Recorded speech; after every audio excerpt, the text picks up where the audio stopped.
much faster.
So if you ever need to adjust. Did you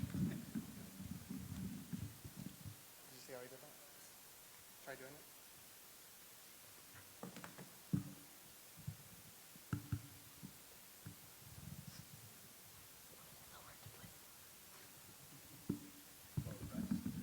There you go. All right. So, sure, we'll get to do that. Twist this and pull it.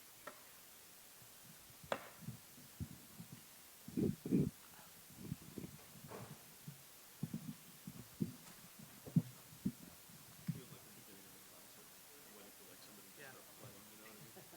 You need that feedback, that brah, brah, click, click, click. I'm going to start rapping any minute. My song is Baby Got Back. Are you good? That's my karaoke song. I might as well do that. Yeah. That happens after. Yeah. You guys ready? Let's do it. All right, welcome everybody. Can you hear me? Okay, let's try. There we go. Okay, welcome everybody. I'm Randy Young. I'm the Executive Director and CEO of the Benicia Chamber of Commerce. Too loud? Too loud? Okay, I'll scoot back. How's that? Is that better? Okay, I'm Randy Young. I'm the Executive Director of the Benicia Chamber of Commerce here in Benicia. So I wanted to introduce everybody here in a minute. But first of all, I have a little thing written here. My fellow Benicians, tonight we gather not just as spectators, but as architects of our community's future. Welcome to the Benicia Mayoral and City Council Candidate Forum, a forum of ideas, of vision, and of shared mission to uplift our beloved city. The Benicia Chamber of Commerce, standing strong in its commitment to foster growth and opportunity, is proud to host this crucial event. We also owe tremendous gratitude to the exceptional Benicia High School debate team. Yes. These are our bright minds of today, ranked among the best debate teams in the entire country. Actually, 20th to be exact. Yeah.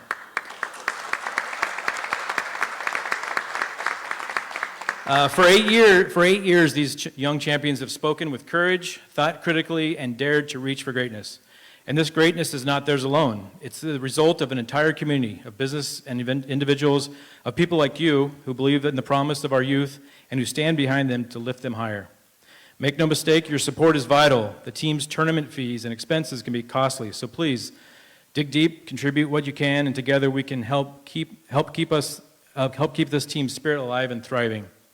Tonight we unite all our voices, candidates, community members, students, to engage in a dialogue, to debate, and to choose our path forward. Our voices carry weight, and together we can shape a Benicia that is stronger, more vibrant, and truly reflective of all of us.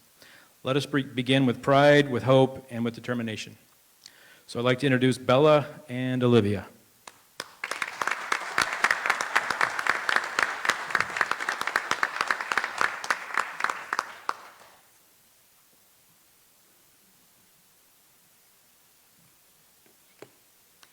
Hello everyone, my name is Olivia Bieber and I'm very excited to be here today. I've been a part of the Benicia High School speech and debate team for the past 3 years and I am very proud to be serving as our president this year. Before we get started, I would like to begin by thanking a few people. Firstly, I would like to thank Bella Cannon for inviting me to moderate this event with her. I would also like to give a special thanks to Timmy Knox and Mrs. Gaines for founding and supporting the debate team for the last 7 years. I would like to thank the Benicia Chamber of Commerce for collaborating with us to make this event happen, with a special thanks to Randy Young and Michelle O'Leary. And finally, I would like to thank our 6 candidates and you all for coming out tonight. Thank you.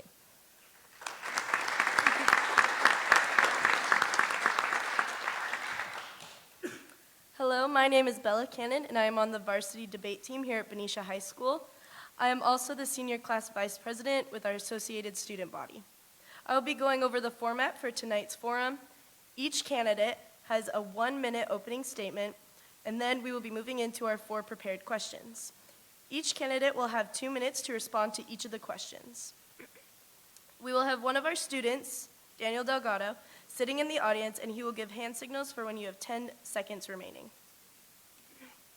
For the questions, the order for who is answering will rotate. We will state which candidate will be starting on each question. Audience questions can be submitted throughout the night, and then finally, each candidate will have a 1-minute closing statement.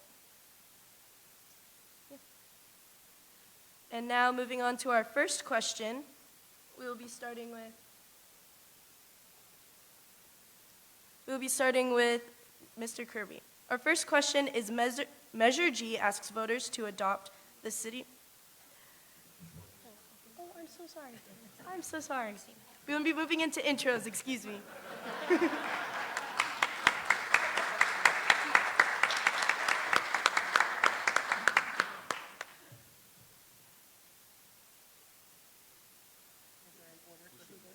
is an order. All right, so the opening statement, Steve, you're going first, followed by Kevin, then Christina, Ron, me, and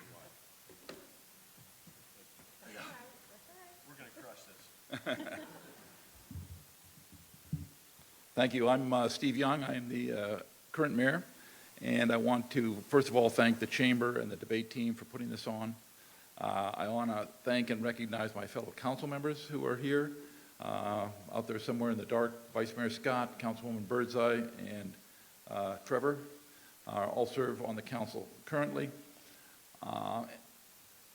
Trevor and Lionel and I are sort of somewhat experienced in this campaigning. We've got 3 people who are relatively new to this. I want to thank them for their willingness to jump into the deep end and get involved on this level, Kevin and Franz and Christina. For myself, I've been very involved in the community for 12 years now, and for the last 4, I have served as mayor, and I think we've accomplished quite a bit. We've done some things that are unpopular but are important. We've made some decisions that are perhaps difficult, and I'm running out of time to talk about them, so perhaps I will be able to get to them later. Thank you.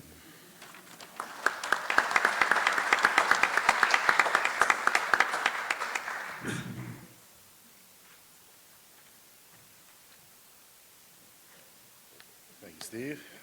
I'd like to thank the Chamber and Benicia High School debate team and high school to have us here tonight. I appreciate that. My name is Kevin Kirby, running for mayor.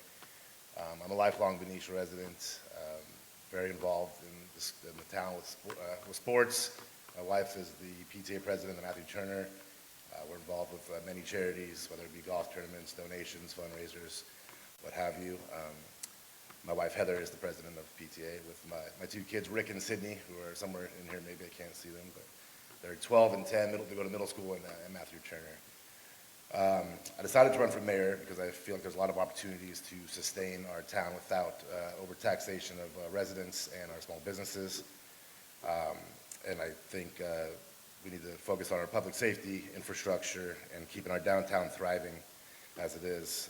My primary focus running for mayor is to ensure that our public safety is taken care of, to keep our turnover of police and fire and to a minimum, and keep our parks thriving, and that's my time. Thank you very much.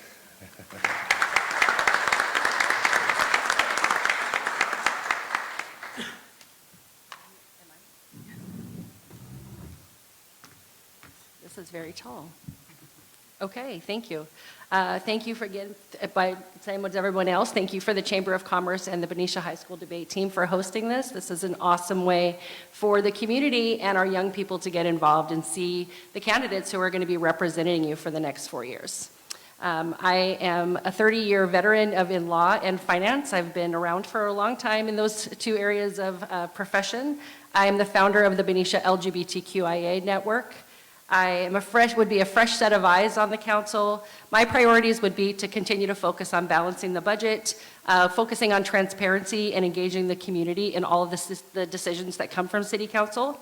And I've always been active in politics and social justice issues, but I never considered running for office before today. But I really don't think that there's a better time to get involved than right now. And I really do believe that democracy needs to be protected, even at the local level. So I really am excited to be here, and I'm thanking you guys all for being here with us.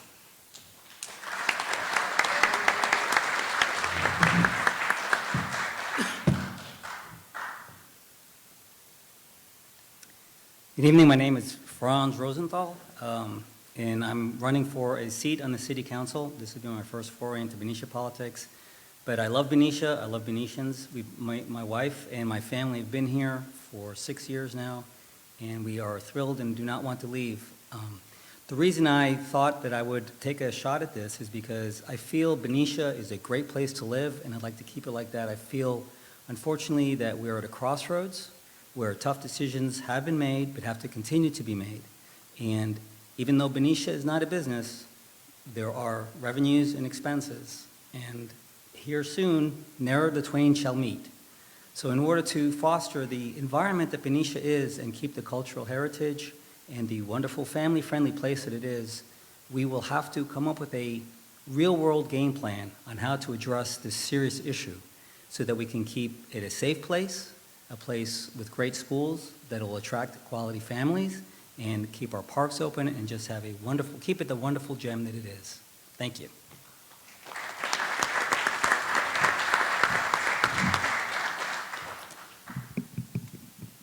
Good evening, everyone. My name is Trevor Masensky. As Stephen mentioned, I currently serve on our Benicia City Council. I've lived in town for just over 11 years. Before that, I served on our Planning Commission, a number of boards and commissions. I think it was year 2 before I started getting involved in our local government. But I'm passionate about communities in general. In my day job, I'm an urban and environmental planner for a large architecture engineering services company. So all I do is help communities. I feel very fortunate to be able to have the opportunity to try to help guide us through some of our most challenging times. The reality is that Benicia's in an inflection point. Historically, how our community has existed has been perfectly fine, except for we've gotten to a point now to where we have to make hard choices about where we want to go and how we need to get there. So with that, I look forward to hearing everyone's questions this evening, and please reach out to me on Facebook or Instagram if you have any follow-up questions from this evening. Thank you.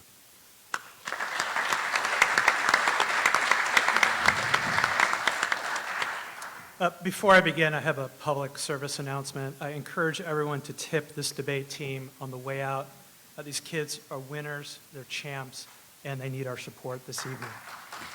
So thank you for hosting. And thank you for everyone for attending and for those tuning in at home. My name is Lionel Largaspada, and I'm the proud son of Latino immigrants. I'm a first-generation American living the dream here in our blessed community, Benicia. I'm a dedicated husband, father, and a community volunteer.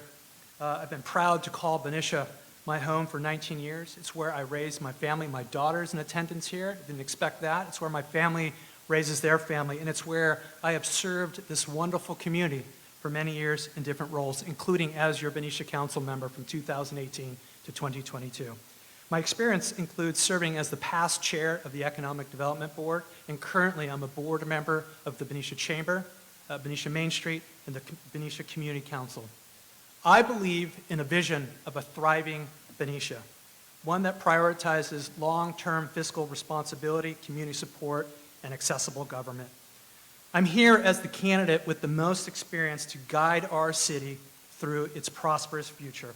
I look forward to your questions and earning your support. And please remember, the ballots arrive in the mail next week. And when that arrives, I hope you will vote Lionel Largaspada for Benicia City Council. Thank you.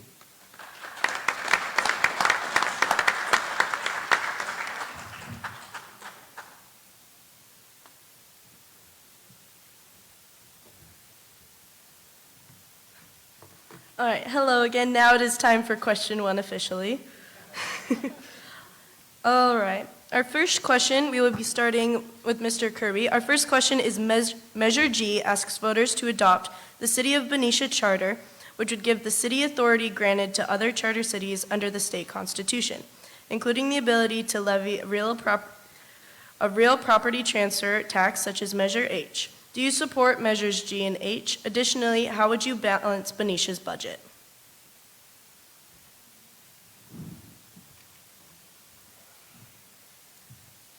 Thank you. I'm not sponsoring Measure G or H. I'm not for having a charter city. We've been an independent city since we were doctored here over 100 years ago. I don't believe in the transfer tax is a good thing for us either. Me being a young home buyer, when I bought my home here back in 19, an extra $4,000 could have been devastating, the chance of me buying the house or not. I think we have better ways to raise funds for our town, whether it be for grants, with all the different revenue streams that we can come up with. We have, like I said, state grants. I want to talk with maybe tax or toll some of the big freight trucks that come through our towns through the non-tax businesses, Coca-Cola, Pepsi, even Valero. They could take care of our streets for us. I want to focus on small business and business that we have in town, and I just don't think any more taxes are appropriate at this point. It's hard enough to buy a house here as a first-time home buyer. So an extra tax I don't think is something that we should do. We need to look within and find revenue streams, other ways without taxing our citizens even more than they already are.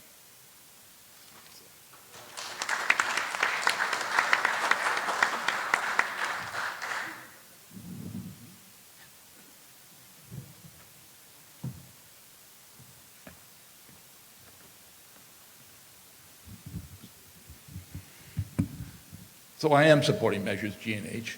Measure G is simply a simple charter amendment, or the establishment of a charter city specifically for the purpose of allowing us to consider a transfer tax. The transfer tax itself, I think you have to look at it this way. Over 40% of the houses in Benicia have not turned over since 1978. 40%. More than 60% of all the houses in Benicia have not turned over since 2000. So what that means is that 60% of our property tax, which is our single biggest source of revenue, has been set at 1978 and 1990s values, and yet we have to pay our bills with2024 dollars. And there's a fundamental disconnect there. The houses in Benicia have appreciated more than 6 times, more than 600% since the 80s when they were built. And one of the issues is that we don't have turnover because it's a great place to live. And why would people want to move somewhere else? And if they came in early and they're paying very low property taxes, there isn't a great incentive to move. So we have this fundamental conflict between trying to pay today's bills with yesterday's dollars. Measure H should be looked at as more than just a transfer tax on properties, but as a way of trying to stabilize our finances going forward. If you look at the Sino property, for example, that's 1,100 houses that one way or another are likely to be built in the near term, 5 years or so. If this Measure H passes, that transfer tax of about $4,000 per unit would be paid by either Sinos or a home buyer, but not Venetians. Okay, I hope to get back and finish this, but I think it's a really important question, and I hope there's more discussion about this. Thank you.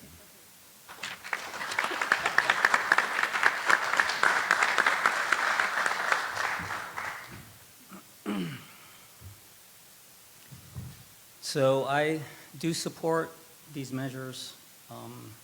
At first glance, when you receive the notice in the mail telling you what it is, and you're saying more taxes for services that we already have, it takes you aback.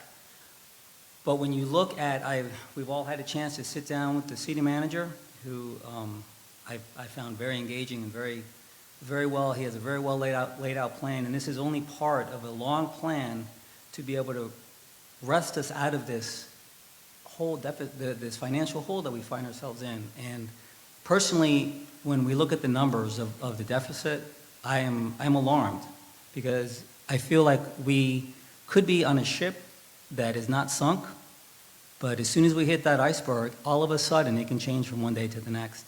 So as a tax, of course, nobody wants to be taxed more, but I find it as part of a larger plan to restore our city, our beautiful city, to the easy, luxurious living, luxurious in the sense of having a community, of having parks, of having nice places for our families to grow up in, without having to worry about getting another notice in the mail saying we need more taxes, we need more taxes.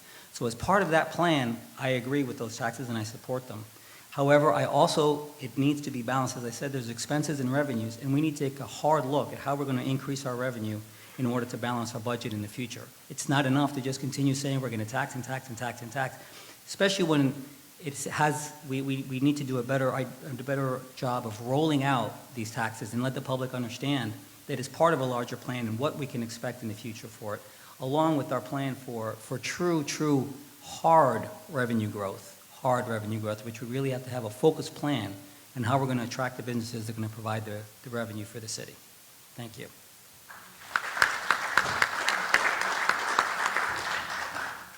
So I'll just kind of jump right into it. So I absolutely support Measure G and H. All the council members that actually voted at a council meeting put that on the ballot did so I'm absolutely behind it. The one thing I want to make sure that you understand is the difference between a general law and a charter city. So charters can be established to basically identify a specific source of funding. That's what we're doing in this case. It's a specific charter related to a real property transfer tax. There's 22 other cities in the state of California that do it. There's, I think, at least 15 of them that exist within Northern California.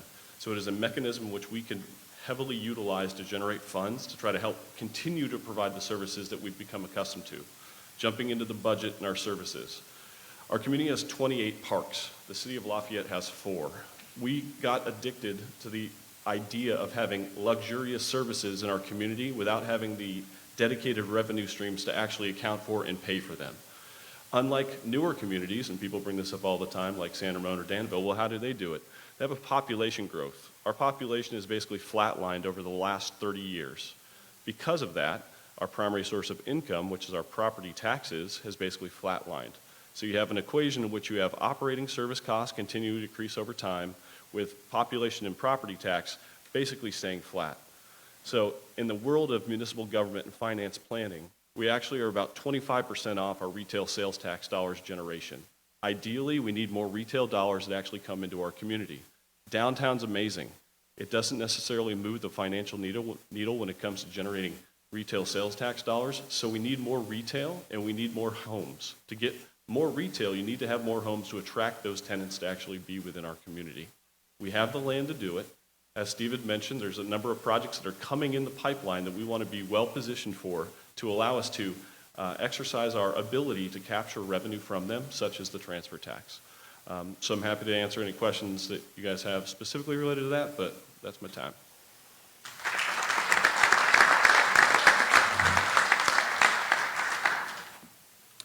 So Measure G and H appear to be simple solutions to complex problems, but there are serious unintended consequences for our community. I will be opposing both. I encourage everyone tuning in and attending here to challenge the premise of Measure H. Measure G. G is about money.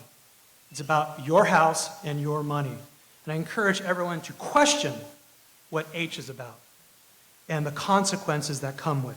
Measure H would essentially charge a buyer or a seller $4,000 on the transaction of that home. This is what that means to real people. Most folks can barely pull together the money for a down payment.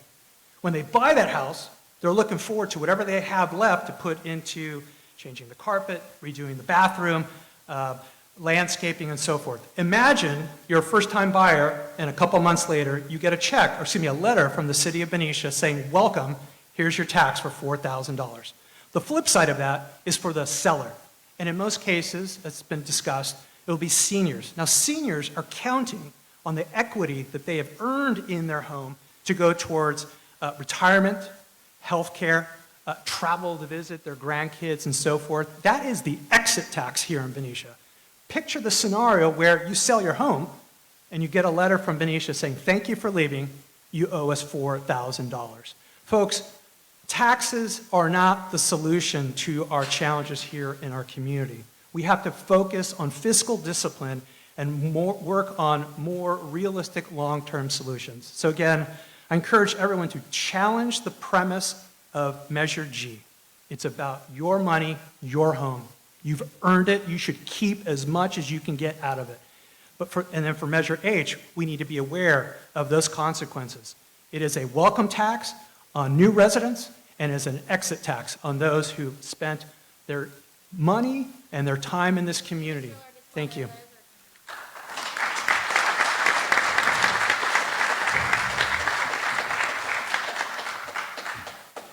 I am in favor of the transfer tax measure. I'm also in favor of the sales tax measure. I hope we get to talk about that later as well. I moved from Oakland. My wife and I moved from Oakland to Benicia. We did have a transfer tax on our house in Oakland. I did not mind paying it, nor did my buyer. I do understand that it's difficult to buy a house. It was difficult to buy a house in Oakland and in Benicia. I get that. But I also do agree with Mayor Young about the fact that most of our housing doesn't turn over. People don't want to leave. We don't want to leave either. I also have people keep in mind that this is not going to be a massive windfall for residential sales in the city of Benicia. This really just puts us in a good position to collect transfer taxes in the event, for example, Valero ever sells the property, or any of our industrial park ever sells any of those properties as well. This will generate about $850,000 in annual revenue for residential sales, but I know for me personally, I would have been happy to pay an extra transfer tax to buy into Benicia, and I know that for the most part, in most communities in our adjacent neighboring cities that do have a residential transfer tax or a transfer tax by the city, Most of those are split between buyer and seller, and everything is negotiable. I do understand that it's difficult, and I absolutely get that people have tax fatigue, but that doesn't mean that we shouldn't invest in our community.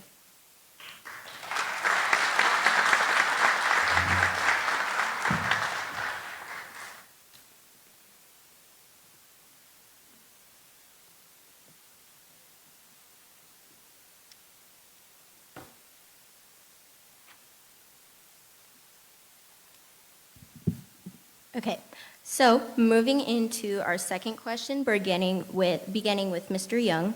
Benicia has a significant road repair backlog of millions of dollars. Measure F is approved by voters this November, would provide $4 million annually for repairing and maintaining Benicia's roads. Do you support Measure F, and regardless, how do you intend to maintain Benicia's roads and other transportation infrastructure?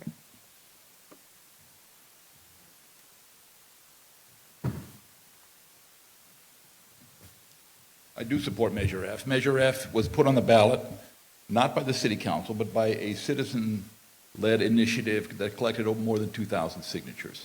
Everybody knows our roads are bad, and they are probably getting worse. We have not been able to invest the kind of money we need in order to make these repairs. The estimated cost for fixing all of our streets is $60 million. We spend about $1 million a year, and that is just to do the bare maintenance, the bare minimum. To really fix what we need we need about $5.5 million a year. Measure F would, if passed, would contribute about $4 million a year. And we can probably find the other $1.5 million through a combination of gas tax and a little bit of general fund money. But if we don't pass this bill, if we don't pass Measure F, we're going to be in a situation where we're going to be faced with the question, are we just going to let our roads turn to dirt? That's not really an option. So to me, we're going to then be faced with, okay, we're going to have to spend this money out of the general fund, and if we're going to spend $5 million a year out of the general fund, well, that means we're going to be cutting programs that most Benicians have come to love. And we don't know what programs there are. When we talked about Measure A and B earlier this year, we did a survey of the community. We found out, not surprisingly, the top priority was police and fire. Well, police and fire make up almost half of our total general fund. Nobody wants to cut police and fire, but if we're going to move that much money and start fixing our roads with general fund money, something has to be cut. Is it going to be parks? Is it going to be the pool? Is it going to be the library? Hard choices are going to have to be made. The money doesn't really exist, and what we'll hear from Mr. Largaspada later is that he thinks the money is there. And I will tell you that it's not, but hopefully we'll get back to that. Thank you.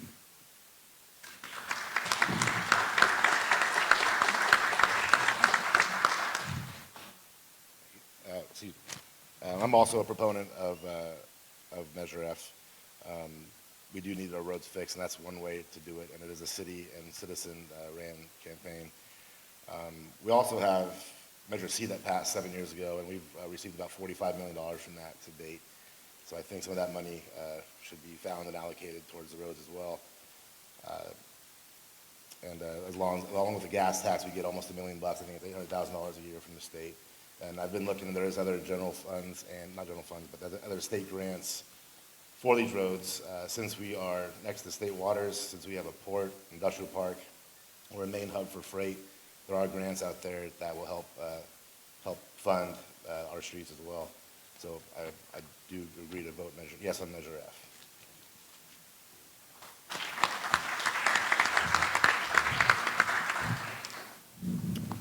So I too are in support of Measure F. Here's the facts related to our roadway. In 2002, there's something called a pavement condition index. In 2002, we were ranked fourth worst in the Greater Bay Area. It was at 54%. In 1999, our roadway pavement condition index was 70%. That was the glory days of when Benicia was actually booming and thriving as a community. Why was that the case? Because we continue to actually have home construction to build out to fund the additional improvements. If you actually look at our financial reserve plan, you can see that we've seen a diminishment of our gas tax over the last decade. Why is that happening? People are transitioning to EV vehicles, and the situation actually gets worse over time. EV vehicles weigh more. The deterioration rate is actually going to continue to amplify over the next decade. So we need to put a measure in place to isolate the problem, to continue to provide a funding solution so that the cost doesn't go from $60 to $80 million in my lifetime. I would really like us to pass this measure so that we can allocate like a specific tax, unlike Measure C, which went into the general fund, to provide us with a long-sustained revenue source to fix our roads. I'll leave it at that. Thank you.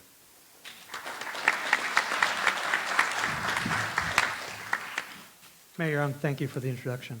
I really appreciate that. In the past 2 years, we have been asked to support not one, not two, but 5 tax increases. 5 tax increases in 2 years. If you are tired of being constantly taxed, if you feel the burden of the high cost of living these days, and you expect your elected officials to focus on long-term solutions rather than short-term fixes, then friends, I'm here to tell you it's okay to vote no on Measure F. I'm going to vote no on Measure F. In fact, our city budget currently is $58 million for a community that's 26,000. And there is already $4 million within that budget to fix the roads. It just comes down to priorities. Priorities that this community has already set for us. Here is my plan to make that happen without impacting other services. We're going to use every penny of the $1.5 million that we get from the 2 state gas taxes. We currently don't spend the whole thing. We are going to allocate $1 million from what we collect from Republic Services through their vehicle impact fees and their franchise fees. Then we're going to use $1 million from the $9 million that we currently spend on outside services, i.e. consultants. And then finally, we're going to take $500,000 from the general fund because the budget in every community across this great nation, including ours, should reflect the priorities of the community. And as the mayor said, after public safety, roads were number 1. Voting no on Measure F doesn't mean you are against progress. We invest in this community. We have invested in this community. We passed Measure B 6 months ago. We're not even talking about the $5 new million that are coming into the general fund. Voting no on Measure F means that you are for smart fiscal discipline, long-term solutions, and priority-based budgeting. Thank you.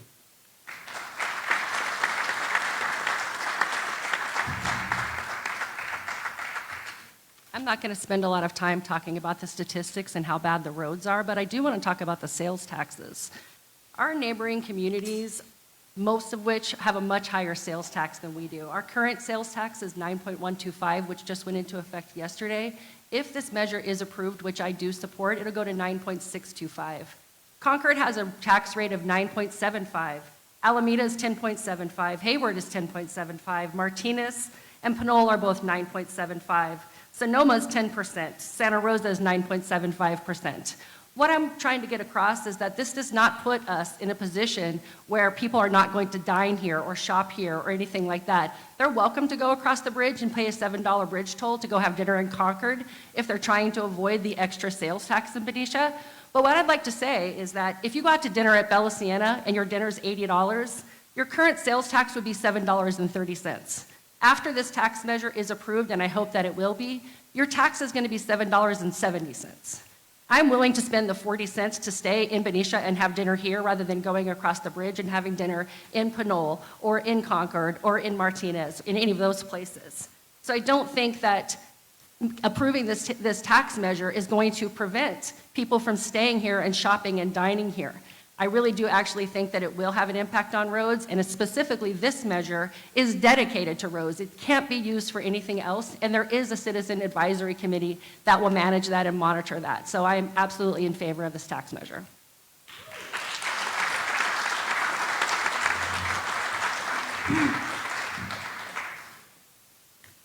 Thank you. Yes, I'm also in favor of this tax measure. As I said, nobody likes new taxes. However, as the other candidates have pointed out, the effect that we're going to feel on a day-to-day basis as we do our shopping in our lovely city of Benicia is going to be very little, yet the impact is going to be huge. So one of the things that we have to do in order to ensure the revenue stream that we're looking for, whether it be new homes or whether it be new businesses, is that our infrastructure remains intact. And we all know that one of the things that we need are reliable roads that we can see many times out of necessity. They've been doing just the bare minimum just to keep the road navigable, much less make it future-proof. And we all know that if we implement the quick, easy solution now, we buy the quick thing now and put lipstick on it, later on that lipstick wears off and we're right back and we end up spending more money over the long term. So this tax being a targeted tax that will be spent specifically on improving our roads, that we will not see much effect of on our wallets day to day as we do our shopping here, is an excellent, I believe, an excellent measure in order to address a real problem that is going to help underpin the solution that I'm envisioning for Benicia, which is increasing our revenue. It's part of the beautifying and the future-proofing of our city. So I do support Measure F. Thank you.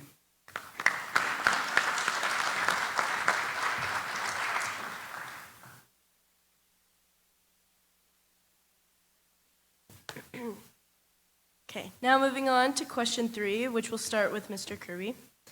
Benicia's regional housing needs allocation requires appropriate zoning to allow 750 new units to be built by 2030. How does the Rose Estates proposal fit into the city's plans? More broadly, what more should Benicia do to facilitate housing production to guarantee that Benicia builds enough housing to support the next generation?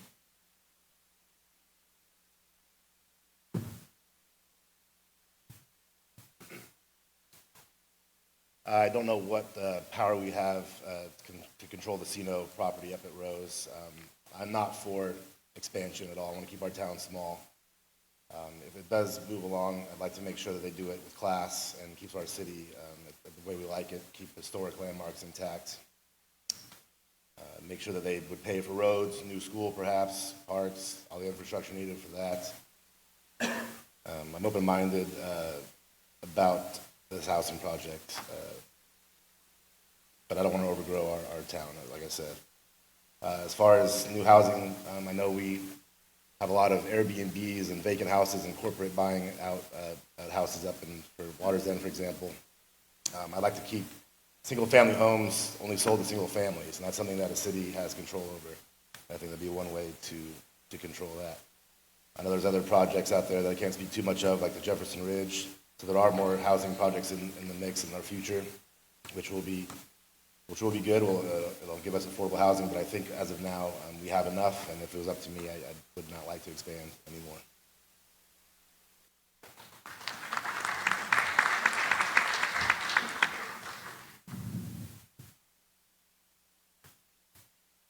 So as much as we might like to keep Benicia small, I think we've talked before about how we really need growth if we're going to stabilize our finances.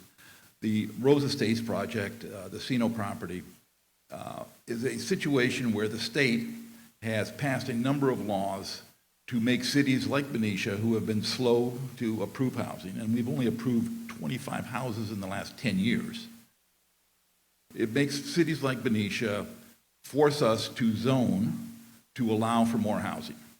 And there's a housing element is a part of the general plan that we have spent a number of years working through, and we have rezoned a number of properties to meet our requirement of 750 units.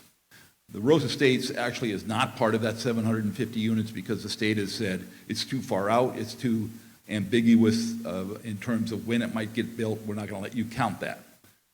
The owner, the Cino family, has exploited a part of the law called the builder's remedy, which allows them to put a project proposal forward and has the city with very little discretion. Under this state law, we are basically can approve design, and that's about it. And so we're in a situation where they can essentially build what they want to build, and our ability to affect it is very limited.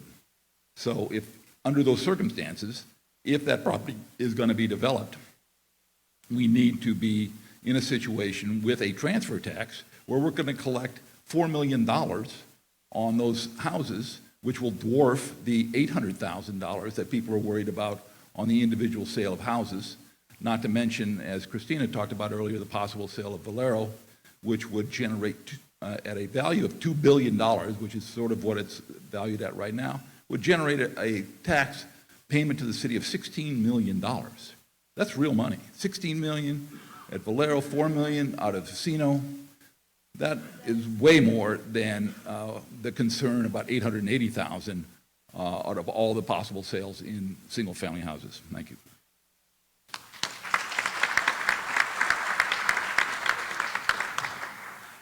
All right, so I'm batting leadoff here when it comes to the topic of housing, which is an important topic to many folks in town.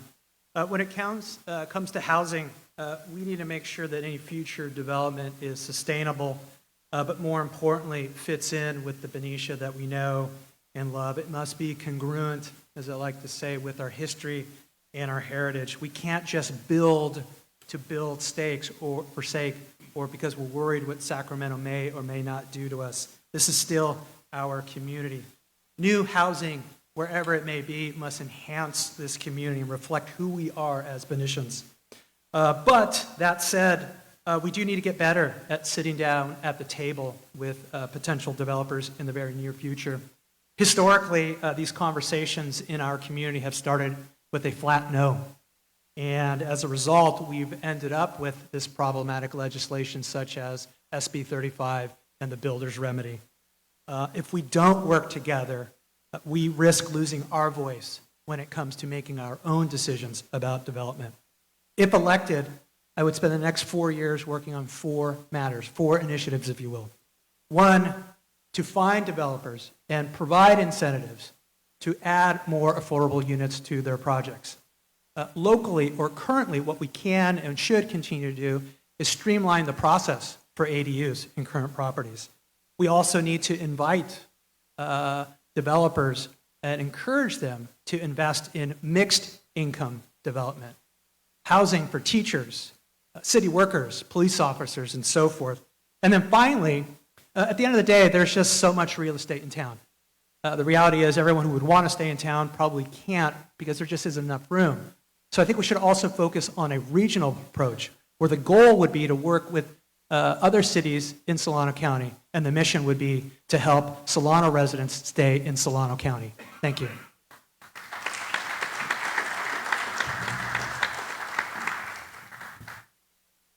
So Benicia voters did approve an orderly growth boundary, so there's not like it's going to be automatic just urban sprawl in Benicia. That's just not going to happen. The Sino property, I will say, I'm just going to kind of skirt around that a little bit because I was just appointed to the Planning Commission, which I hope will be a short tenure when I have to resign and get appointed to City Council. But yeah, we do need affordable housing. The housing element that the City Council and the Planning Commission has been working on, they worked on it very hard, and it does comply with SB 35.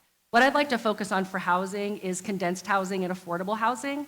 The moderate income standard to be qualified for affordable housing is 80 to 120% of the area median income. The area median income in Benicia is $124,000 and some change. So even at 80% of that, that's about $99,000. Our teachers in Benicia, if you start with a bachelor's degree, make about $61,000 to start.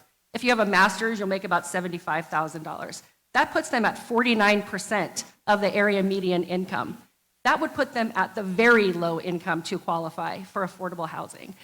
In my opinion, we don't have enough walkable communities, we don't have enough condensed communities, and we don't have any really communities at any scale that would support our teachers, that would support the other city government workers that definitely make less than some of our other city employees. We don't have enough senior housing, so people that age out of their larger homes in Benicia don't really have a whole lot of places to go to for senior housing or assisted living. That's what I would like to focus on for housing.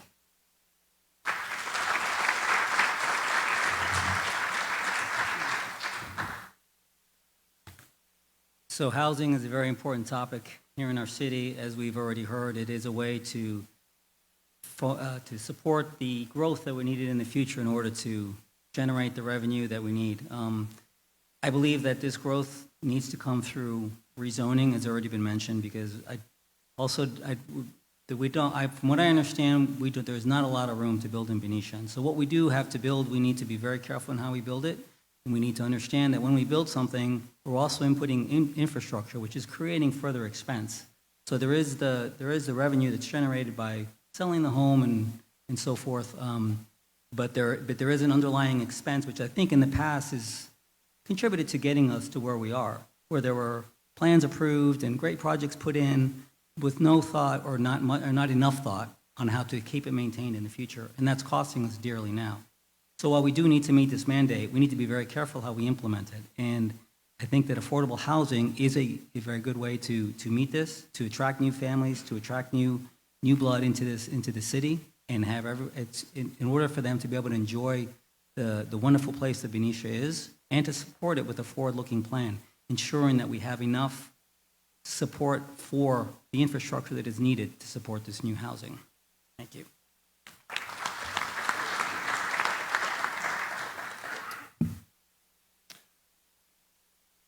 Okay, I don't want to go too far down into a rabbit hole. ABAG and MTC are two parts of our regional government. Part of that regional government, they come up with a population prediction, which is given and assigned to each county. Based on that population prediction, then the municipalities get together and they allocate the units. Our regional housing need allocation is the 750 units to which Steve identified. It's our responsibility in which we have an obligation to identify how we could develop a community to accommodate those 750 units. We are not doing the developing. We are simply rezoning to put in place to allow for the market to respond to that opportunity. The Rose Estates application has approximately 1,100 to 1,400 units which are being proposed. Some of those include ADUs. Of the 25 homes that we've been built, that Steve had mentioned, almost half of those were ADUs over the last year. We are not seeing any significant growth within the community. So the builder's remedy application, which they filed, exploited a loophole related to when our housing element was actually certified. It was already into Sacramento, and they said, hey, well, it's not certified yet by the state, so therefore we can move forward with this process. Now, because of that, coupled with the fact that we haven't built enough homes over the last 2 decades, made us eligible to not have much discretion over that project. However, with that being said, we still do have discretion over our design review process, our impact fees, our services, the amenities in which our community could gain from development. I do want to say a little bit about what we've done over the last 4 years to try to encourage housing development activity. One, we've approved and adopted Eastern Gateway Plan. The Eastern Gateway Plan is a redevelopment plan of down by like the bottom of the 5th area. It increased mixed use and density to try to revitalize that area to facilitate housing, so it's not just going out. We've streamlined our design review process to not allow for every single project within our downtown historic district to have to go through design review. We've increased the height limit within the downtown to accommodate the feasibility of more projects to actually be able to pencil. And lastly, we did pass an inclusionary housing ordinance to try to make affordable units feasible within Benicia.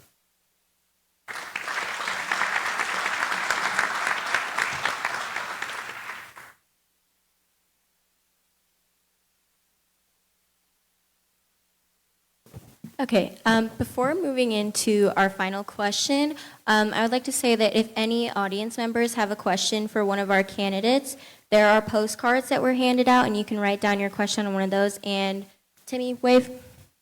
Timmy, in the back, you can hand them in to him. And then after our final question, we will open it up to audience questions. Moving into our final question, beginning with Mr. Young. Benicia thrives on its local charm, especially its small businesses. What initiatives would you implement to support small businesses and promote tourism?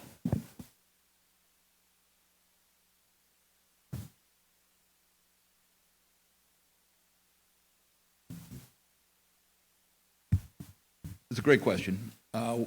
We have a great downtown. We have a lot of things that people love, a lot of reasons that people love to come to Benicia. A lot of them have to do with small businesses, and the way to support small businesses is to make development easier, to make their operations easier. One of the things we did during COVID was to allow for outdoor dining and to provide funding for these small businesses so that they could expand into the sidewalk area. I would like to see more activities happening downtown, like Porch Fest.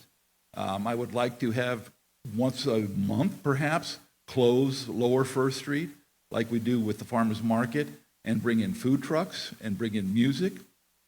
There's a huge untapped reservoir of artistic talent not only in Benicia, but around here, of musicians who would love to come here. There are some restaurateurs who believe that if we bring food trucks in, that's going to hurt them.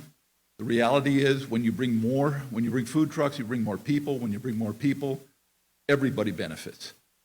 So the idea of having more events downtown, like the tree lighting, like the 3rd of July parade, we can exploit our many charms, the fact that we have a beautiful downtown area and the river and the straits. We ought to be doing a lot more when it comes to tourism and attracting tourism.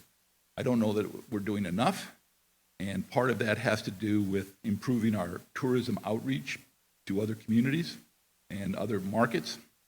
The idea that people don't really know about Benicia. Some people look at it as a poor man's Sausalito. I think it can be that and more. We've got so many possibilities in front of us. We just need to be able to have the vision to clear away some of the old thinking that says we can't change anything. We can change a lot of things to the benefit of the community. Thank you.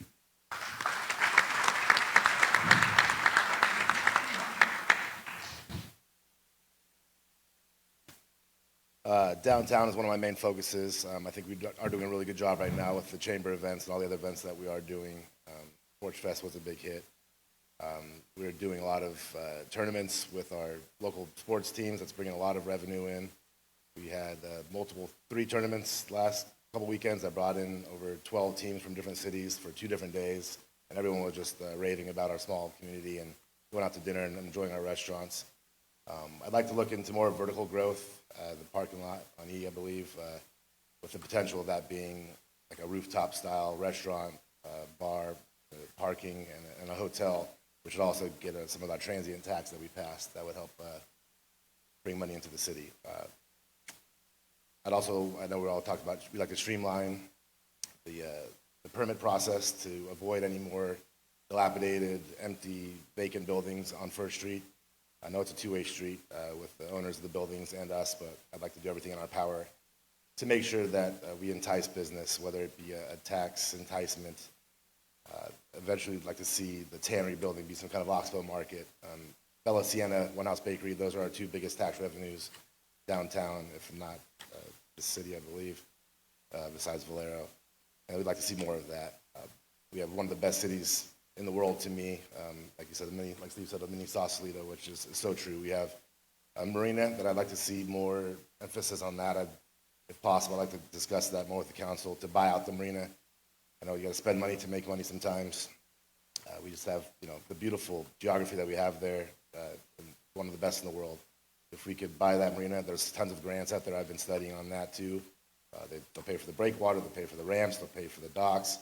With more and more people living on boats for affordable housing, that's a big revenue stream that I think we should take advantage of.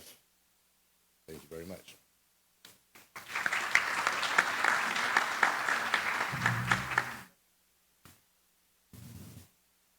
Thank you.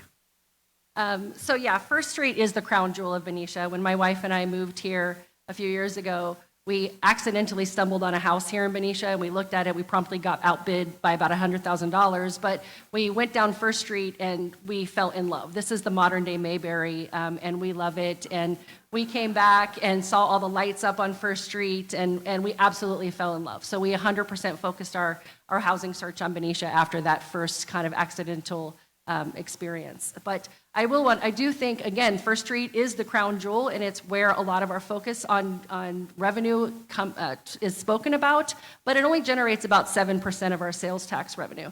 So for growth, I would like to focus on small businesses in the industrial park and bringing in new industrial businesses in the industrial park, retail, even experiences like, bring in Pump It Up, jumpy houses and experiences that our young people can actually participate in as well. And so that's one of the things that I'd like to focus on as far as growth is concerned. Again, one of the things that I also like to have people think about is we do have amazing events. Oktoberfest ran out of beer and pretzels, I understand, and Porch Fest was a huge hit. We had a great time there. So we do have the opportunity to bring in events that will bring in people.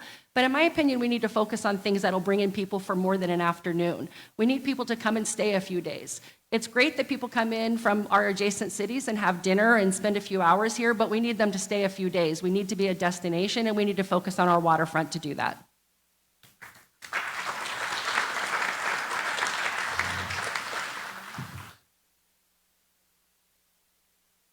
So as everyone has mentioned, First Street is a crown jewel, and it's the first place when you come to look for a house, the realtor makes sure that you go up and down First Street to see how wonderful it is. And that's one of the things that sold me when I was first touring the area. So we're focusing on tourism. So I think we do have a lot of events that already occur, and a lot of them are big hits. When you talk about tourism, what we need more outreach. We need more people to hear about Benicia. We need to have a fund. We need to advertise in the surrounding communities. Our marina, as we've already said, is a wonderful place for people if they could come in and they could park their boat and be able to spend the afternoon. And especially if we have some projects are on the books for new, perhaps lodging, and we could take advantage of the transient tax. But I think that by enabling by enabling easier means for small businesses to get started on First Street, by perhaps taking a good hard look at really exactly what are we asking them to submit and what are we judging them for, will go a long way, because we'll need to have the attractions and then have the outreach for the surrounding communities, because once we get the people here, they're going to fall in love with it just like we did. And First Street is, of many downtowns that I visited, it's one of the nicest that I've seen. So we have it here. We just have to get the word out and make sure that surrounding communities understand that this is a destination for them to come to, with the wonderful events that we have on the books and anything else that we can come up with. Thank you. Downtowns are the heart of any community, and ours is no different. Our downtown is amazing. Everyone says it's the living room that everyone walks into when you get to see and walk into our community.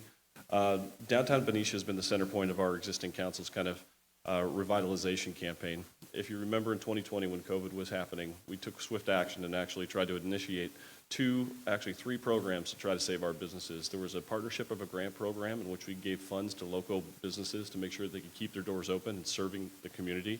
We had expedited permitting for expansion of those businesses during that time to make sure that however they could make money to keep the doors open, to keep our downtown and our community thriving, that's what we wanted to do.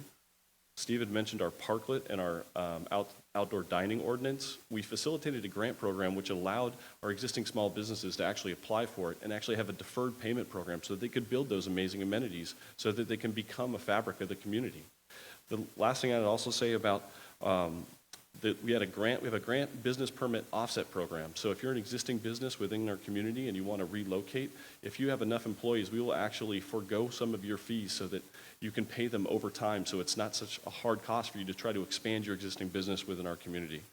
And the last thing that I'd also say is that downtowns go through three general phases of revitalization and evolution over years. The first is I call it real estate and antique shops, and then the second goes bars and restaurants, and then the third is where we're at the precipice of, and that is events, housing, and activity. We see massive amounts of events, housing, and activity that take place within our downtown. I think Porch Fest was an amazing example. There was people that came from all over the Bay Area just because we had the great public-private partnerships with our chamber, as well as some of the existing vendors within our community to provide that opportunity. Those public-private partnerships are critical, and we do them over and over again. Whether it's the Steph Curry event with SIPs in downtown working with the chamber, or Porch Fest, or the Dog Festival, you go on and on with a total number of events that took place in town. So downtown is kind of the gem, and let's keep it that way.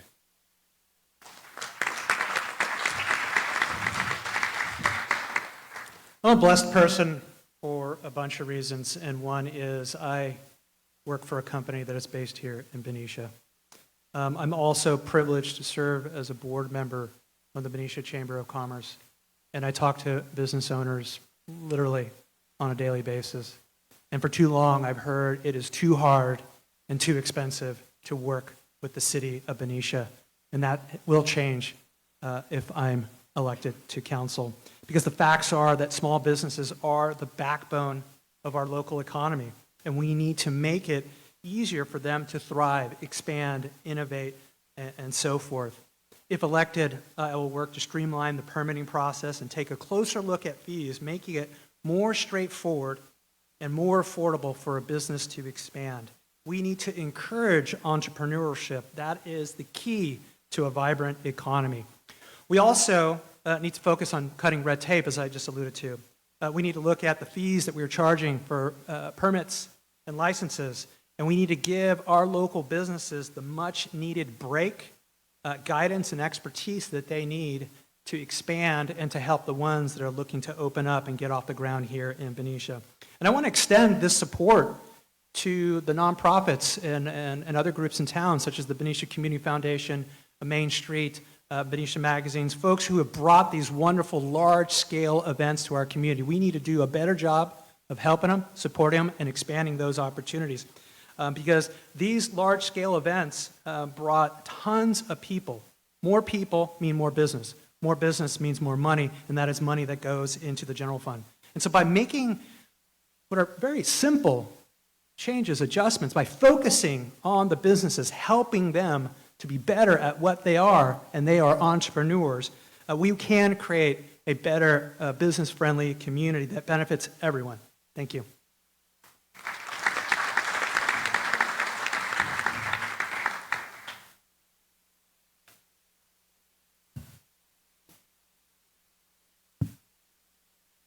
We will now be moving into audience questions, and candidates, just so you know, for the order, we will just be starting the order over. So for our first audience question, the City Council twice voted unanimously to adopt the Industrial Safety Ordinance in September and December of 2023. If elected, will you support the, the adoption of the Industrial Safety Ordinance? If so, why? If not, why? We'll be starting with...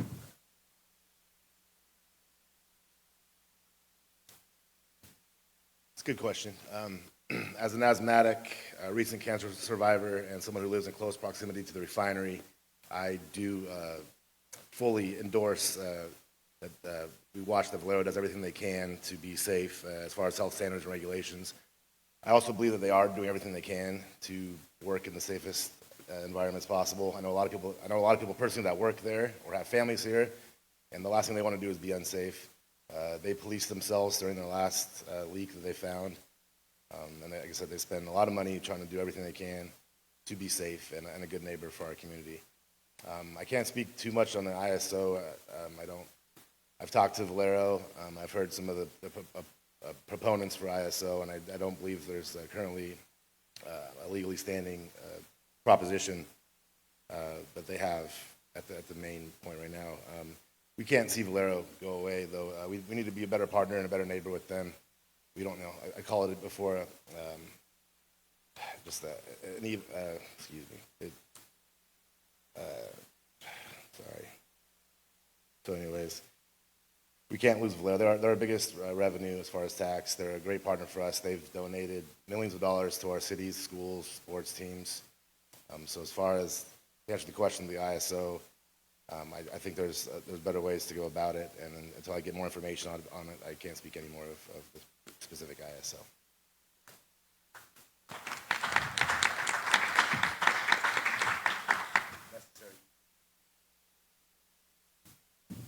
I want to clarify one thing. Council has not voted to adopt ISO. What we did was a vote to start the process to develop it. It is still under development. There is a lot of frustration, I think, from some advocates who feel like we should just get it done, just vote on it. My position is it'll be ready when it's ready. I'm not willing to vote to support something without having all the details worked out. This is a very important issue, and it has to be done right rather than done fast. As far as the larger question of Valero, I serve on the Bay Area Air Quality Management. I'm on the board. I was appointed by the other mayors in Solano County to represent Solano County on the board. And one of the big things that has happened on the board in the district is that there was a leak in the hydrogen vent stacks that was going on for about 16 years that was unreported, that nobody knew about. BACMed found out about it, yet didn't tell the city. For about 3 years, they tried to work things out with Valero. They weren't able to get their numbers down to an acceptable level.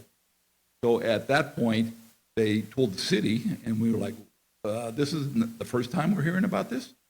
So one of the things that I got done at the board level was to get BACMed to change their policy on fines and violations. It used to be that the district kept all the fines and violations themselves and to use for further enforcement. What they have now agreed to do is share those fines with the communities where the violations occur. There was a large violation proposed to Valero. They balked. Initially, it was many tens of millions of dollars. They have been negotiating that number.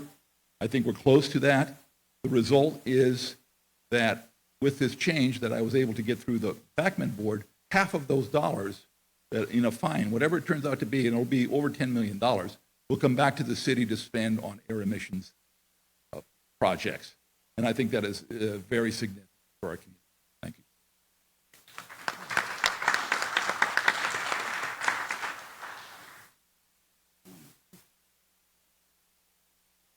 So specifically with regard to the ISO, I think if we want to say that the intent of imposing an ISO on Valero, which I worked there, this is the reason that I moved to Benicia.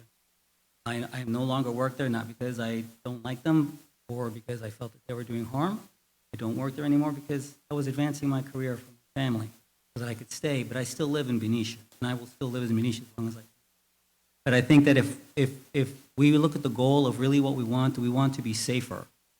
I don't think that by punishing our neighbor who does contribute to the community, who does pay taxes, and who frankly, at the very beginning of Benicia's history, when we saw the loss of revenue from the shipyard, I firmly believe that if that refinery had not been built, Benicia would look a lot more like some of our neighbors. Now, that doesn't mean that we have to accept everything that they give us, but I think that what we need is more of a friendly partnership. They understand our concerns, and there are a lot of people that work there that live in this community, myself included. Matter of fact, some of the people in the environmental department of Valero live in Benicia, and they understand the danger, and they're not going to live here if they felt that it was a threat. So what we need is more of I understand that we want to be safer.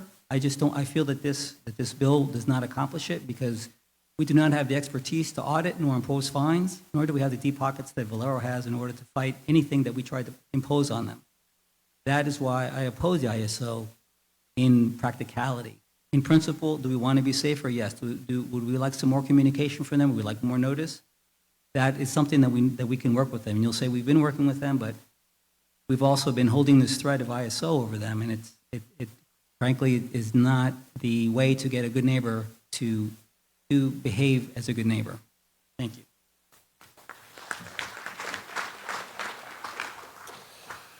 I don't think anyone up here would stand up here and say, I'm not in support of anything to keep our community safe. So let's just start there. I think every person wants to make a decision that would keep our residents safe. I think the ISO helps achieve that in a few ways. I'm leery as to Steve because it hasn't been published, so I can't take a formal position, but I can tell you exactly, as a previous CAP member serving on the community advisory panel, as a community representative working with the refinery and our municipal leadership, you kind of learn the ins and outs of it. A little bit about my background is that I've actually done Gaussian dispersion modeling, which is what the Air District does to identify whether there's health risks or threats. And over the 14 years, there's actually 2 Title V permits issued. And Steve didn't mention this, we've talked about it before, but I don't think there was a single council member that wasn't incredibly upset not only with the refinery, but also the Air District and their inability to actually exist in the regulatory space to keep our community safe. And I think it was maybe 3 or 4 meetings ago that we let them know that pretty matter-of-factly. I think the other thing I'd say is that if you don't know, we have an existing memorandum of understanding that we operate underneath. One of the impetus for having the conversation around an industrial safety ordinance is because that's actually going to be expiring. It's not a bill. The industrial safety ordinance is an ordinance, which actually would be written into municipal law. That in itself has some benefits. With that being said, we want to make sure that we don't lose any of the existing benefits that we have within the memorandum of understanding. There's large financial commitments in which the city receives related to fire and safety personnel, and which are funded through that MOU, as well as communication protocols to keep our community safe. So yes, we can enhance those. I've actually met with refinery leadership to try to make recommendations on how they could do that. But also when this came up the first two times, I was the individual that said we need to form a subcommittee, which actually identified how we could actually make this process work. We had successfully recently done it through our design review process, working with our building community as well as our preservation community, and we're in the middle of that right now. So please continue to track and follow this, and let me know how you feel. Thank you.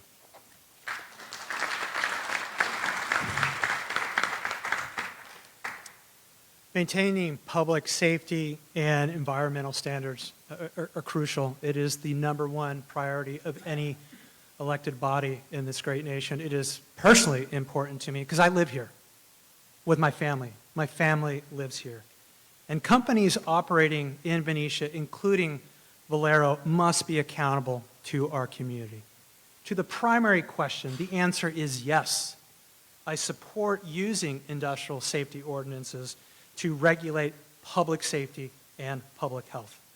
However, I encourage everyone who is following this to carefully spend the time to read the comments that have been provided by the Solano County Department of Environmental Management, which reports that the proposed Benicia ISO, regrettably, duplicates every effort managed currently under what is called the CalARP Program 4, which Solano County currently oversees as the CUPA, the Certified Unified Program Agency, which the state legislature created in 1993. There is an industrial safety ordinance here in Benicia. It is the law in the great state of California. That doesn't mean that there isn't more we will do. I will objectively, if elected, review the final draft from the City Council subcommittee.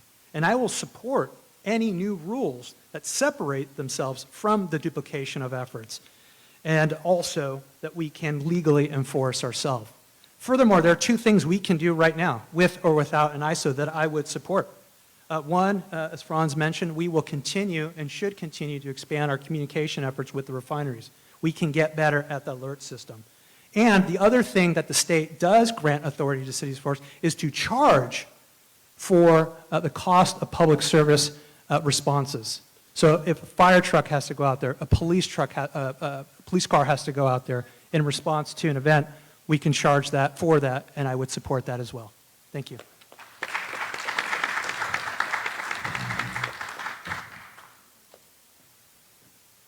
I am on record as supporting the industrial safety ordinance. I don't know how it's going to end up landing, but in any good negotiation, most parties start at one end and the other party starts at the other end, and hopefully you have enough good communication and goodwill between the two parties and you land somewhere in the middle. But what I do want to say is the industrial safety ordinance isn't just about Valero. I know a lot of us are talking about Valero here, but we also have a port that contributes to air quality issues. We also have two freeways, one of which splits the city right down the middle, and the other is on the outskirts. We have a lot of different factors that the industrial safety ordinance could address. Again, I hope that I did read the industrial safety ordinance. It's a great read. I also read the public comments. I also read Valero's response to it. And in all transparency, Valero has a couple of really good points there. So again, this isn't just about Valero. I think we have to be mindful of the fact that this is about protecting Benicia as a whole and not just about one company or one industry that's contributing to our environmental concerns here. So that's my biggest point on the ISO. We do have some of the highest rates of asthma in all of Solano County. And so it's our concerns, or the city's concerns, as well as Mayor Young, when he mentioned that there were a bunch of issues and we didn't find them out until many years later. So I do think it's important that the city has ownership over our own safety. And I think the industrial safety ordinance can help with that.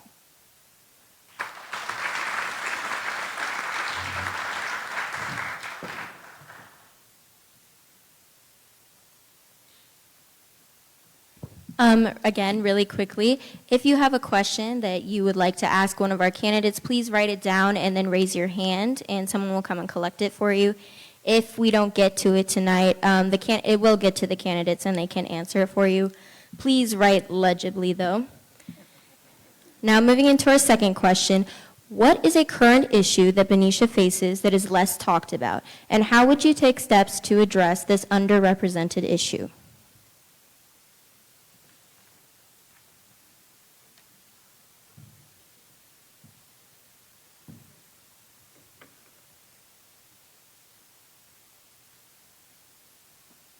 I am on social media a lot, probably more than many of my colleagues would like, certainly more than staff would like. It is, though, I think very important in the sense of transparency. And if you're on social media a lot, it almost seems like there's no topic that has not been sliced and diced and talked about. If I had to talk about one thing that was under discussed, it would be the changes that we've made to try to streamline our development process.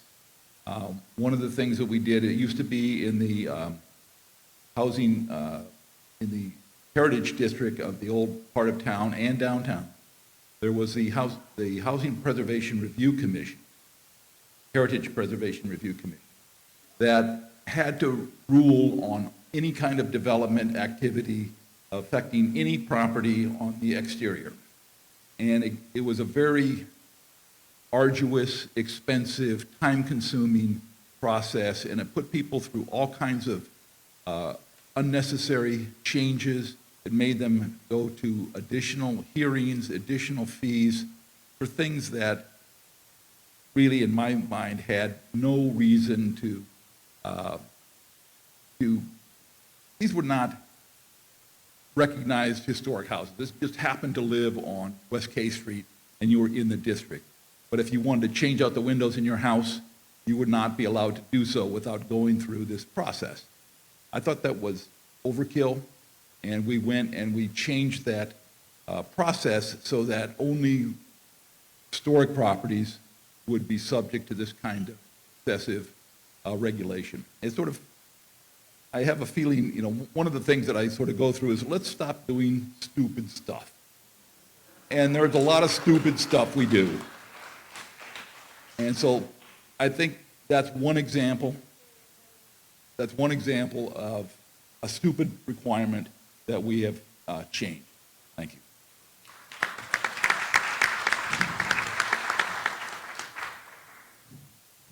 Could you repeat the question? What is a current issue that no one talks about? That's an underrepresented issue. That's a tough one. Public speaking, I think, is one. Imports, to me, has been a big thing. I know there's lots of public documents out there, but there's no really solid answers. One of my biggest stances, I'd really like to research that more, and I look forward to hopefully having conversations with imports to see what they can do as a long-time neighbor of ours. And without them, I know we wouldn't have a refinery, we wouldn't have Valero. So we do owe them a debt of gratitude, but it's also hard to swallow that there was a handshake agreement 60 some odd years ago that we just get zero revenue from. Most ports in the country, I don't know the dollar amount, $5, $20, $30 a car coming in there. We're one of the biggest importers of cars on the West Coast. Give me $1 a car.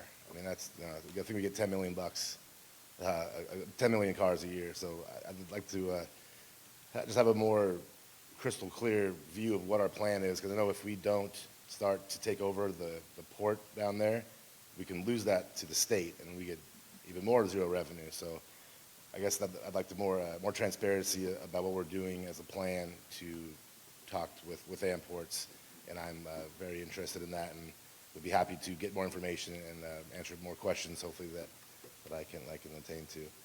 I think that's about it. Thank you very much.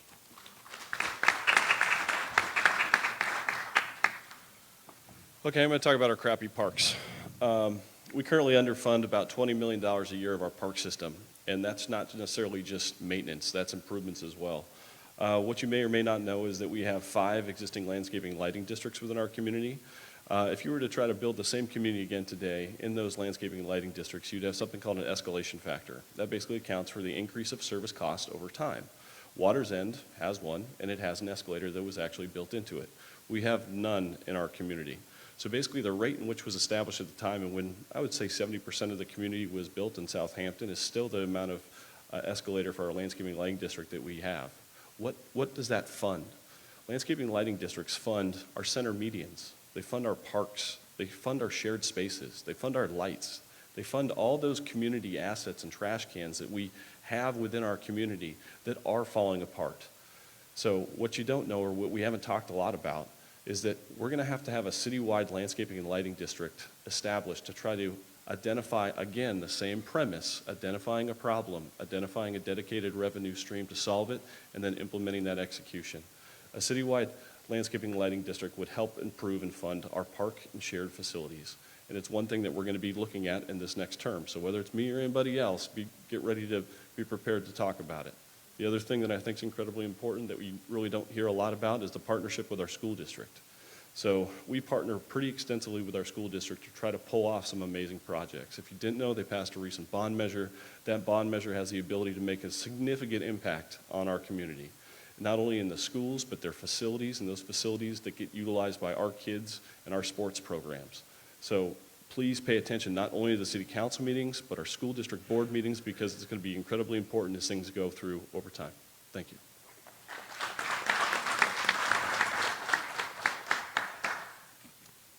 There's an old saying that more money doesn't solve money problems. The hot topic is the budget, but I think it's also the least understood topic that we've been discussing this evening and what the community has been discussing literally for the past 12 months. Over the past 10 years, believe it or not, Benicia's revenue has actually increased 78%. That is approximately 6% year over year, and this is during economic downturns and COVID. Today, our current budget stands at $58 million, and again, we're not even adding the 5 that's going to come from Measure B beginning today.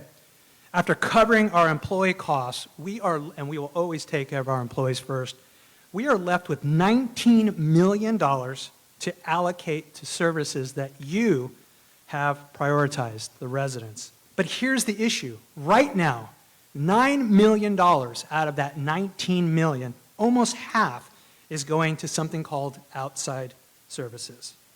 If elected, my plan would be to reform the budgeting process as it stands now in Benicia. We would start from scratch, taking a zero-based budgeting approach, as they say in the business. Then we would allocate those funds based on what you, the residents, have told us.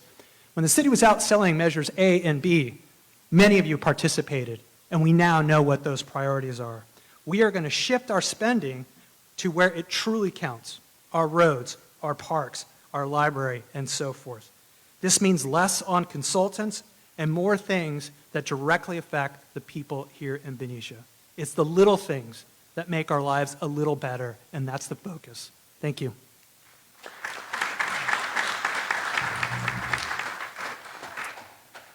This is also going to be different than most of the other folks are saying. I'd like to talk about diversity in our representation, and not racial diversity specifically, or the fact that I'm probably the only out queer person that's ever run for city council, but diversity amongst who we're engaging with.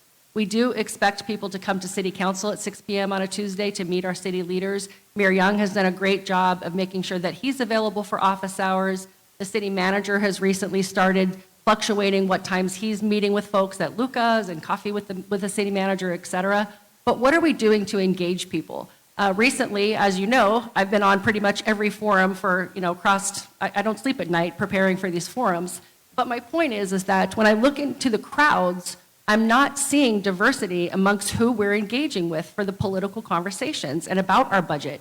And I'm talking about diversity with young people. I'm talking about diversity with our brown and black neighbors. I'm talking about diversity with our queer community. We're not doing enough to engage people. Not everybody has social media. I'm also like the mayor, I go down the rabbit hole in social media, but not everybody does. And not everyone can get off work and early enough to make it to a 6 p.m. city council meeting. My biggest issue, one of my biggest issues past the budget and past environmental issues is transparency and engagement with our community. What are we doing after we get elected? What are we doing to make sure that we have a city council representative at every farmer's market? What are we doing to make sure that we're going into each individual neighborhood and not just the neighborhood we live in? What are we doing to make sure that everyone is engaged? And in my opinion, although I really respect the current council and the mayor for doing everything they can to get the word out about the issues, we're not doing enough to engage people who don't look like us or in our age group. We're just not doing enough.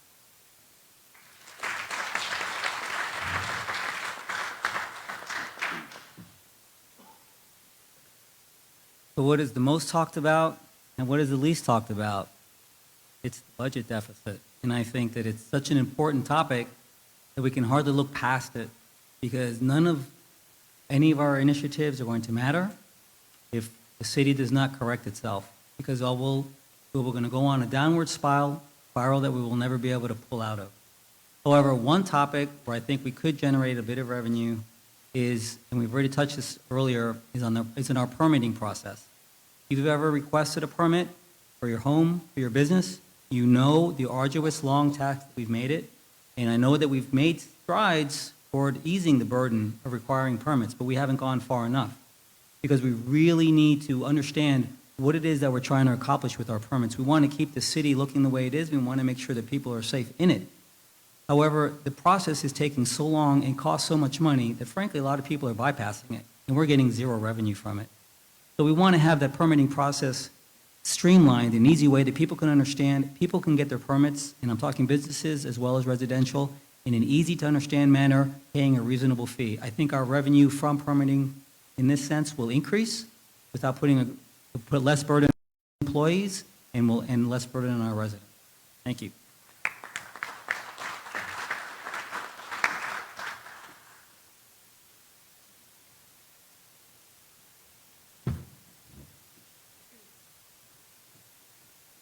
Now on to our third audience question. Benicia High School's mascot is a panther, symbolizing our grace but also our strength.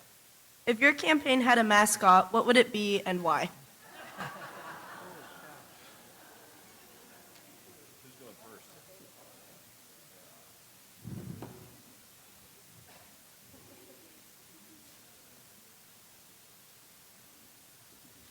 All right. I would have to choose a bear for the California mascot. The strength, the courage, especially to public speak, like I said before, it's been very tough. My campaign has been very humbling. I did this for the love of my city.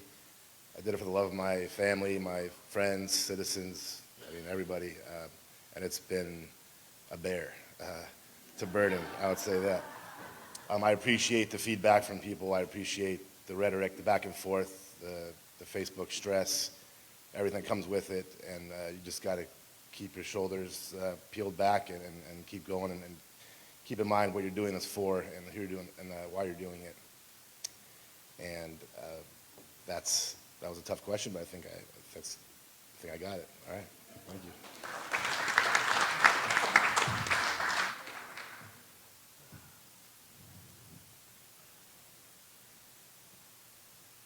All right, that's a question I wasn't really prepared. I guess I would have to say if I had to pick an animal, it might be a rhino. It takes really thick skin to take this kind of a job on. You have to be willing to take a lot of criticism and to the extent as possible, let it run off your back. As mayor, you get a lot of credit for things that you aren't really responsible for, and you get a lot of blame for things you aren't really responsible for. That just goes with the territory.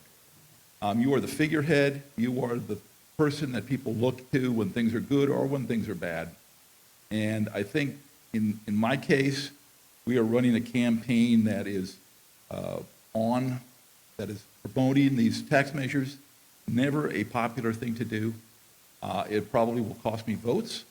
But I am convinced, and I think the rest of the city council is convinced, the realtors are convinced, public safety is convinced, labor is convinced, the Democratic Party is convinced, this is a pathway to fiscal stability. And if we don't continue this kind of path that the council has developed, which does include taxes, which does include cutting city expenses, and includes growth, we are going to be continuing to kick the can down the road.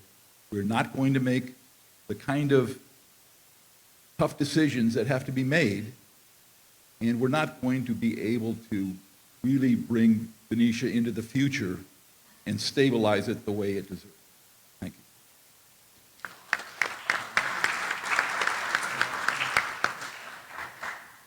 I don't know if it's my turn, but I'm going to go. I'm surprised no one said Callie the camel. Is that not a thing? I mean, so if you don't know the History Museum's mascot, it's the camel because of our, historic nature. So I'd probably say that, and the reason I'd say that is because I think, the cadence in which you have to approach a campaign is methodical, right? You can't come out of the gate fast and think that you're going to be head and tails above everybody. You have to have a calculated pace in which you try to achieve your mission. Government and politics are no different. The reality is that you have to understand where you're going and take a methodical pace to try to get there, because it is a very rough road, which requires the ability to overcome many obstacles, some of which you may not even think of, and some of which we can't even talk to you about because we're getting sued by so many people. So I would say it would probably be Callie the camel, and go back to the camel barns. Thanks.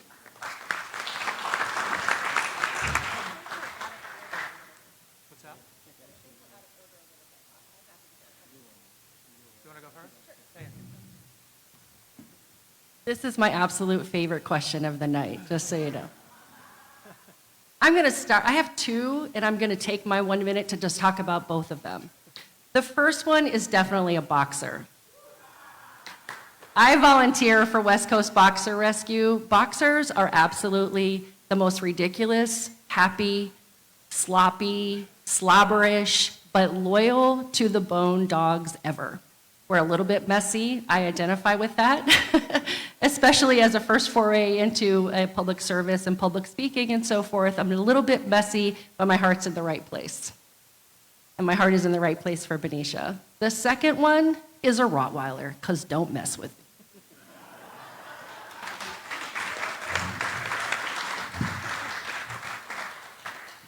So Panthers rule, and once again, I want to thank the debate team for hosting, along with the chamber, this event. This was a tough question, but a little bit about myself. Growing up, I had big glasses and big hair, and I loved to read a lot, and I always had opinions in our household. And everyone in our family called me the professor. So I suppose that my mascot would be the professor. When I had the honor and privilege of serving on the council, I didn't wear my glasses, but I had my readers, and I would use them when I had to. I tried to keep my hair down most of the time, but I always came informed because I took that responsibility very seriously. And for those that did tune into those meetings, you always knew I had an opinion. I hope I did my best at that time to represent as many people in this community. And if I'm reelected, that will be my promise once again. But I will keep my hair down, I will keep my glasses close, and I will come prepared. Thank you.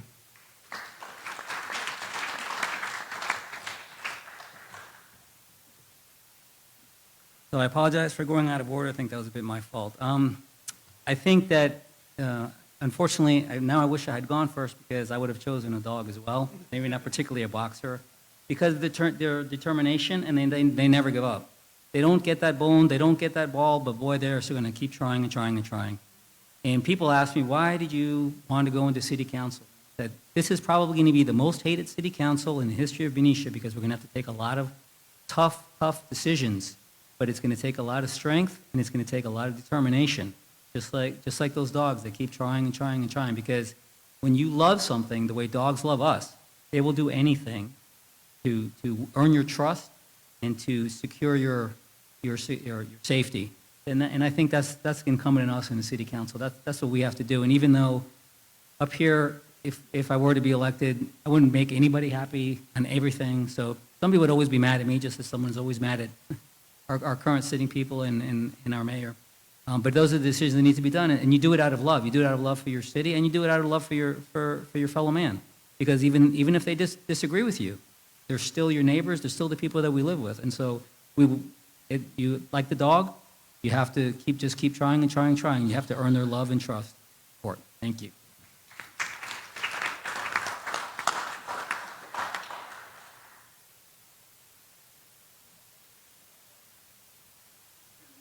Is this where we get up and sing and dance? Do not have any more questions at this time. Time for closing statement.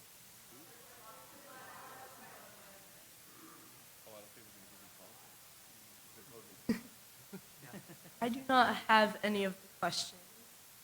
We're getting the cutoff from the back of the room. You guys can't see it. Additional questions will be sent to the candidates so they can answer them for you via email.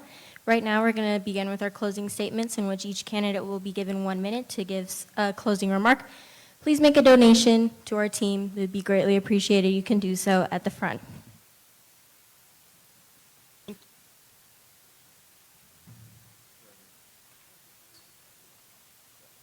Thank you again, Chamber and high school debate team. You guys did awesome. I appreciate you hosting this. It was a very eye-opening experience and humbling for sure. I promise you I'm a better idea person than I am a public speaker, and I'll leave it at that. So I want to thank you for this opportunity to share my vision for Benicia. I envision a Benicia that embraces sustainable growth, enhances our local economy, and prioritizes public safety. By investing in our infrastructure, supporting our small businesses, and promoting community engagement, we can ensure that Benicia remains a vibrant place to live, work, and raise a family. As your mayor, I would focus on transparency and collaboration, making sure that your voices guide our decisions. I'm dedicated to building a city that not only preserves our rich history, but also embraces innovation for the future. Together, we can create a Benicia we all aspire to live in, a place of opportunity, unity, and pride. I humbly ask for your support and your vote. Let's work together to shape a brighter future for Benicia, as I am committed to you and dedicated to change. Thank you very much.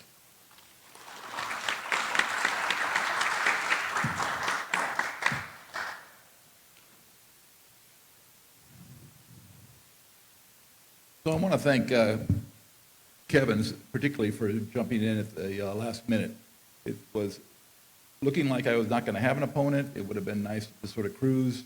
But his entry sort of forced me to reinvigorate the campaign and talk about not only my qualifications, but also the future tied to these tax maps. One thing that I do want to correct, one of the things that Kevin suggested is that we might be able to set up toll roads in the industrial park.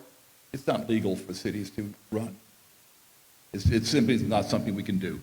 But I do agree with him on the issue of the port. There is a lot of potential with the port. One of the issues is, of course, that Amports owns all the land, and we only own the underlying water under the dock. So to set up a tax on them is going to be a little bit tricky in that circumstance. In general, I believe that I have brought the right kind of leadership to this community. I've worked, I'm just one of 5 council members, but the council that I'm working with has been united. Oh. Okay. I'm looking for your support.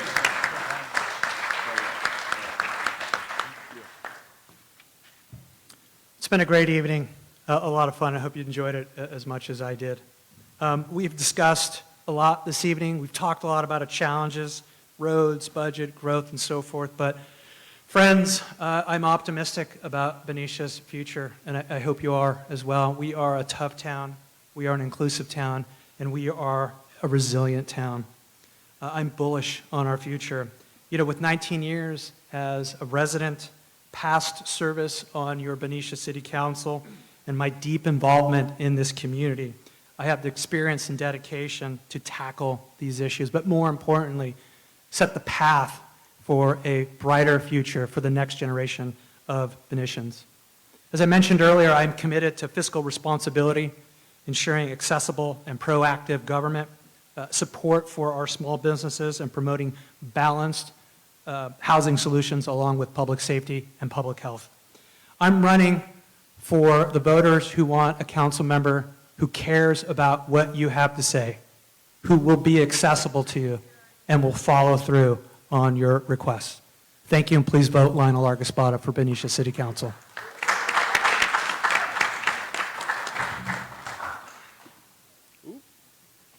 Go ahead.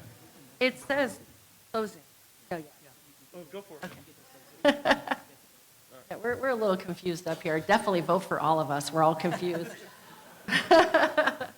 As I mentioned at the beginning, this is an absolute first endeavor into running for any public office. I'm excited to do it. This is a grassroots campaign We have been swelling with support, and it is just getting louder and louder and louder. If I'm elected, I will bring a fresh set of eyes to the city council, and I'm excited to do that. I have a different perspective. I have a new perspective. I don't have a history in Benicia, as some of our other folks do, but I'm actually excited about that. I definitely bring a different set of vision that I think that will be helpful to the city council. In my opinion, if any of this was easy, if balancing the budget was easy, if finding an extra $5 million in the budget was easy, it would have been done before. It's hard. These decisions are hard. We have former leaders and current leaders up on this stage, and if any of this was easy, it probably would have been done 4 years ago, 8 years ago, 20 years ago. Hard decisions have to be made. Oh, man. Anyway, vote for Christina, ChristinaForBenicia.com. Thank you so much. Okay, got it. Everyone else has got a paper. I don't know. So my name is Franz Rosenthal, and I am running for city council for this year. Election is going to be November 5th. Make sure you get your ballots in the mail, mark my name off early, and send it in. Thank you. I am very pleased. This has been a very wonderful process. Thank you for coming out and showing initiative, because this is what the democratic process is about. Everyone has their opinion. Everyone is entitled to their opinion. No one should be blamed for their opinion, and no one should be denigrated or cast aside. And we do need to include everybody. Everybody gets a vote, and everybody should vote. And so this is an opportunity for your voices to be heard. And you may agree with some of the things that we've said, and with some of the things that not agree with other things that people have said. This is your opportunity to use your vote and get your vote out there. And we're all open to discuss with you, because we understand that we're going to represent the people. We don't represent just the government. We represent the people. So thank you very much for your attention, and we're always open for all of your suggestions. Thank you.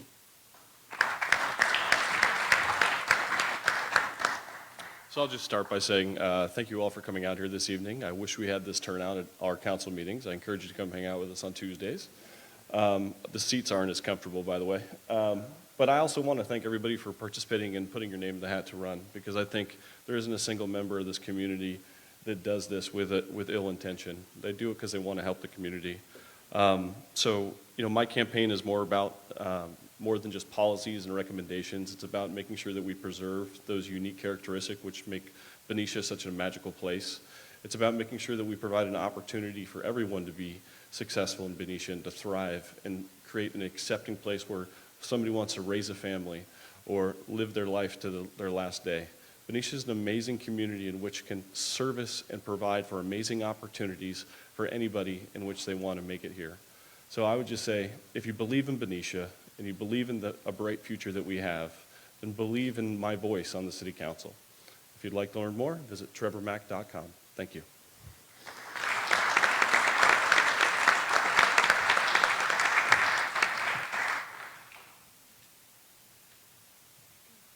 Once again, thank you everybody for coming out. We appreciate it, and we're very happy to have planned this. Once again, thank you again to the Benicia Chamber of Commerce and for participating and helping us to plan this forum. It is also greatly appreciated. Also, please feel free to stay and chat with any of the candidates for the next few minutes if you have any lingering questions. And if you did have a question that didn't get answered, we will make sure to pass along your note card to the candidate. Also, please make sure to donate. Debate is a costly thing, and we don't get too many funds, so it would be much appreciated if you were able to donate to our team, because excuse me, the more money we have, the more things that we're able to put on and things we can do and go to tournaments and things like that. So thank you everybody for coming out, and have a great rest of your night.